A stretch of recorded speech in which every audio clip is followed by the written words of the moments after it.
Vamos fazer arte? O meu amigo Matheus Seabra está agora dirigindo, produzindo e roteirizando um curta infantil e ele me pediu ajuda para fazer o cajado de um mago. E na lixeira aqui do prédio tinha esse cabo de vassoura e vai ser o que eu vou usar como base. Quebrar um pouco antes. Quebrei o cabo todo para dar uma forma mais fluida e natural, mas agora eu tenho que prender tudo de volta com pregos, parafusos e Durepox.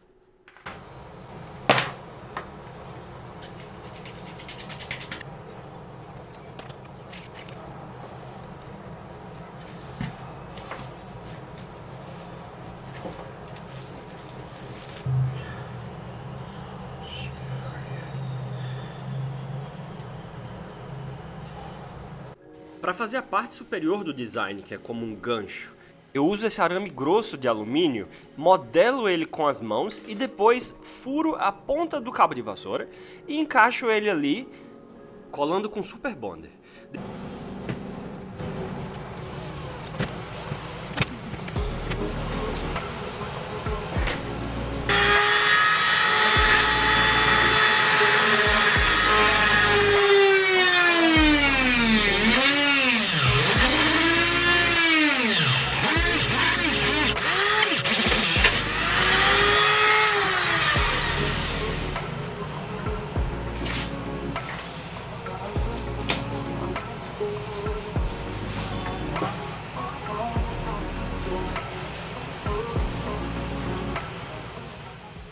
Agora a gente vai começar o processo de enrijecer um pouco mais essa estrutura e também criar uma camada base para dar aderência ao papel machê que vai entrar depois.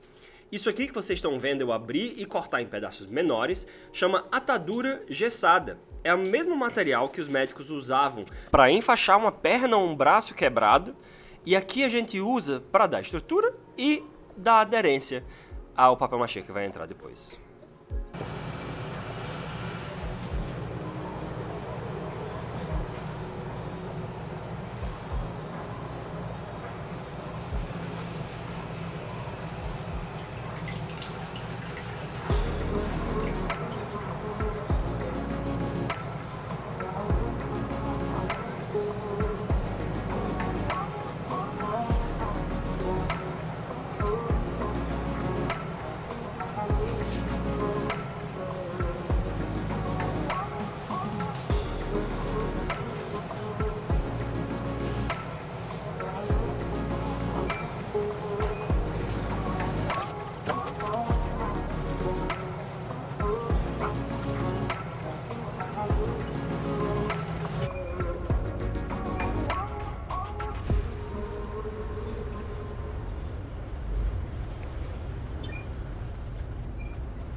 Agora a gente entra com o papel machê. O meu eu faço um pouco diferente do original.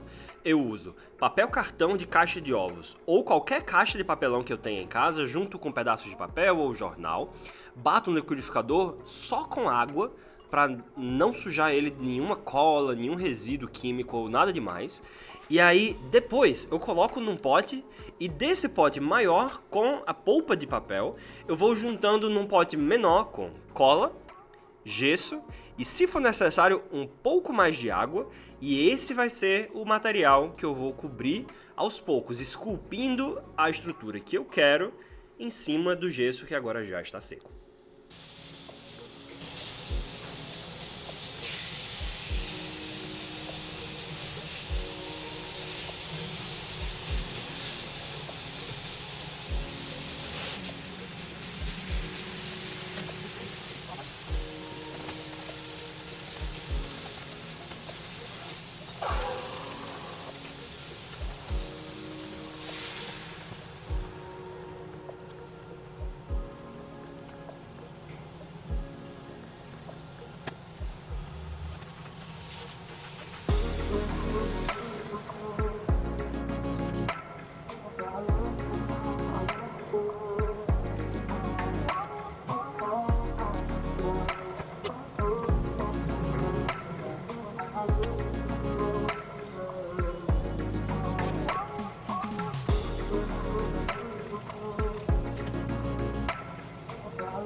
Depois de várias camadas mais finas, mais granulosas, esculpindo a estrutura que eu queria e deixando secar por vários dias exposto ao sol, agora a forma base do cajado está pronta e sequinha para ser trabalhada.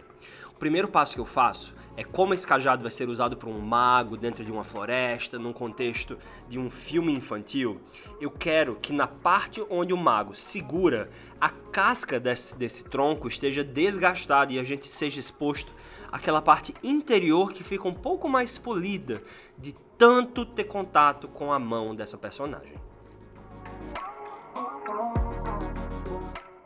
Eu vou usando a cola de CA para dar um pouco mais de rigidez, tanto às bordas, para que elas não se desfaçam ao longo do manuseio dessa peça, agora ou depois que ela esteja pronta, mas também para endurecer mais o papel para que eu possa lixar e deixar a superfície bem polida, como se fosse de fato uma madeira que foi exposta a anos e anos e anos de mão.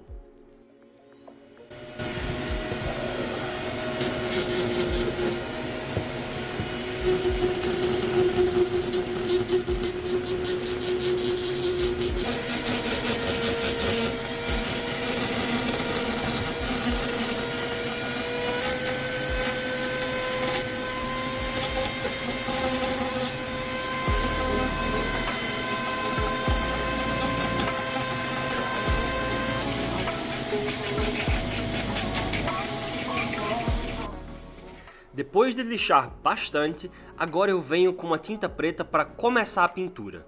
O preto vai fazer uma base, uma vez que o tronco vai ter tons de cinza, marrom escuro, verdes, e o branco é a cor que eu menos quero que apareça.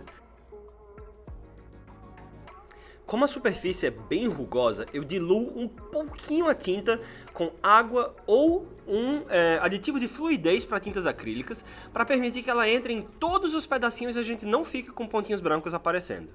Naquela parte que eu falei que é onde eu quero que a madeira fique mais desgastada, eu não pintei, porque a base dela vai ser um marrom claro, um terracota, um tom de areia um pouco mais amarelo queimado, e aí o preto não ia me ajudar.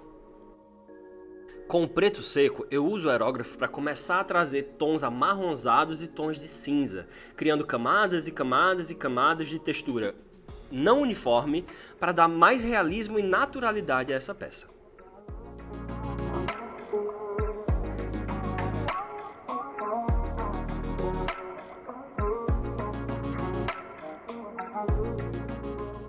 Com a camada de tinta do aerógrafo já seca, e seca bem rápido, eu começo a aplicar um pouco de tinta com um pincel seco. Essa técnica consiste em sujar um pincel um pouco com a tinta acrílica bem viscosa, de um tom bem mais claro do que a gente está usando, e limpar quase todo o pincel sobre um papel ou alguma outra coisa, e deixar ele quase limpo. Com pinceladas bem superficiais e bem leves sobre as texturas mais altas, a gente consegue criar picos de cor que contrastam com a base que a gente aplicou mais cedo. O tom que eu usei ficou muito frio, ficou muito mais para pedra do que para madeira. Então eu volto com mais algumas camadas de aerógrafo, trazendo tons mais quentes de amarronzado.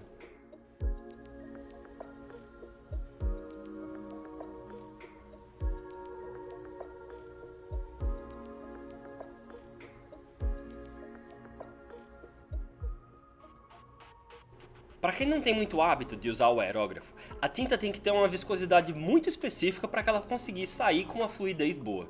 Então esse aditivo que eu estou colocando agora, esse líquido branco leitoso, é um aditivo de fluidez que eu misturo com o resto de tinta marrom que estava no aerógrafo, que não estava saindo com a cobertura que eu queria, para dar um pouco mais de fluidez e uma melhor cobertura do marrom. Aqui você vê que a peça já está bem mais amarronzada. Eu ainda voltei depois com mais um pouco de técnica de pincel seco para quebrar a textura, mas vocês vão ver isso mais à frente. Para dar o tom de realismo e natureza pedido pelo meu amigo Matheus Seabra, que está dirigindo esse curta infantil, que tem uma personagem que é um mago da floresta, agora eu começo a aplicar cola branca e vou colocando camadas de tons diferentes de uma espuma bem fininha que vai criando essa textura do musgo que está crescendo sobre esse tronco. Após uma primeira camada, eu borrifo álcool isopropílico para quebrar um pouco da tensão superficial e poder vir com um pouco de cola diluída em água para dar um pouco mais de fixação a essa espuma que eu estou colocando. Aí eu posso vir com uma segunda camada, pressionar um pouquinho para garantir que tudo fique bem preso.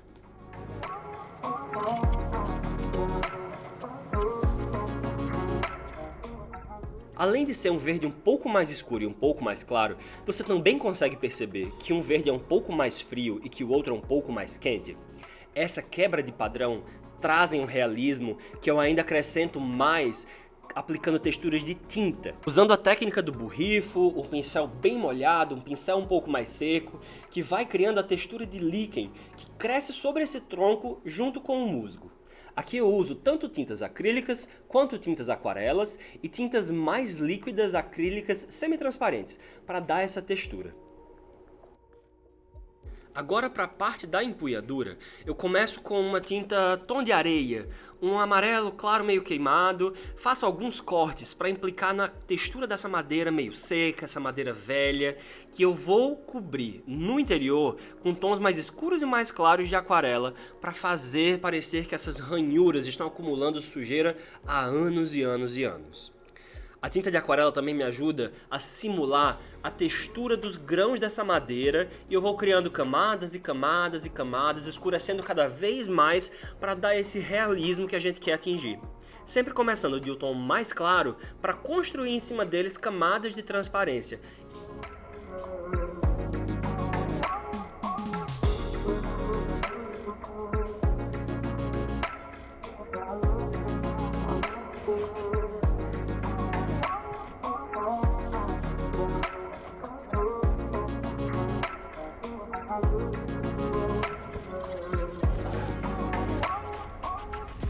Agora que eu já criei uma base para a textura, eu venho com o aerógrafo escurecendo uniformemente e dando um gradiente, onde eu quero que fique um pouco mais sujo e um pouco menos, para dar mais realismo. E em seguida, eu volto com o novo tom de marrom que eu quero ter nas bordas para limpar todos os lugares que vazou a tinta onde eu não queria.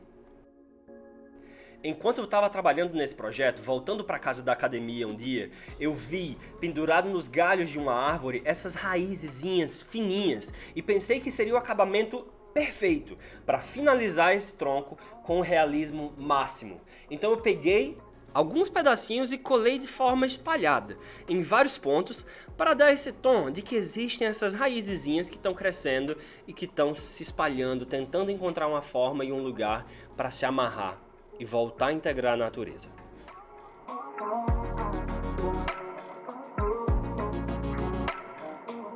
E depois de 15 dias de trabalho, esse é o resultado final.